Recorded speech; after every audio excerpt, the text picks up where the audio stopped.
राज्यात सरासरीच्या जवळपास 96% पाऊस झाला आहे, पण तरीही शेतकऱ्याच्या चेहऱ्यावर आनंद नाही तर चिंता आहे.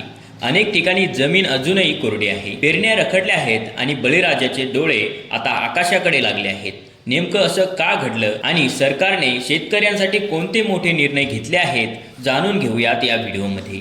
नमस्कार मित्रांनो, तुम्ही बघताय जे घडतंय तेच. 1 जून ते 13 जुलै या कालावधीत महाराष्ट्रात 334.5 मिलीमीटर पाऊस झाला. हा राज्याच्या सरासरी सुमारे 96% इतका आहे. पण ही आकडेवारी संपूर्ण चित्र सांगत नाही, कारण पाऊस राज्यभर समान पडलेला नाही. काही जिल्ह्यांमध्ये मुसळधार पाऊस झाला, तर काही भाग अजूनही पावसाच्या प्रतीक्षेत आहे. ठाणे, रायगड, पालघर, रत्नागिरी, पुणे, सातारा, सांगली आणि जालना या जिल्ह्यात सरासरीपेक्षा जास्त पाऊस झाला, तर नंदुरबारमध्ये केवळ 29% पावसाची नोंद झाली, जी राज्यात सर्वात कमी आहे. असमान पावसाचा सर्वात मोठा फटका बसला आहे तो खरीप पेरणी. राज्यात आतापर्यंत 96.21 लाख हेक्टर क्षेत्रावर पेरणी झाली आहे. ही सरासरी क्षेत्राच्या सुमारे 67% आहे. ज्या भागात पुरेसा पाऊस झाला नाही तिथे शेतकरी पेरणी पुढे ढकलत आहे, तर काही ठिकाणी आधी केलेली पेरणी धोक्यात आली आहे. यामुळे उत्पादनावर आणि पुढील हंगामावर परिणाम होण्याची भीती व्यक्त केली जात आहे. या पार्श्वभूमीवर मंत्रिमंडळ बैठकीत काही महत्त्वाचे निर्णय घेण्यात आले. राज्यातील धरणांमध्ये सध्या 44% पाणीसाठा उपलब्ध आहे. मुख्यमंत्री देवेंद्र फडणवीस यांनी पिण्याच्या पाण्याला सर्वाधिक प्राधान्य देत नियोजन करण्याचे निर्देश दिले. तसेच जर बोगस बियाण्यांमुळे पीक उगवले नाही किंवा नैसर्गिक आपत्तीमुळे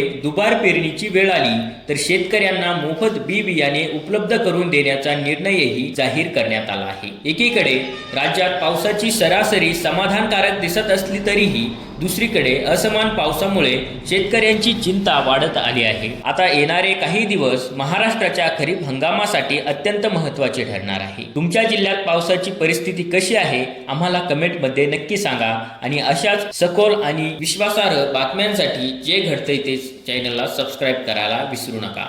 धन्यवाद.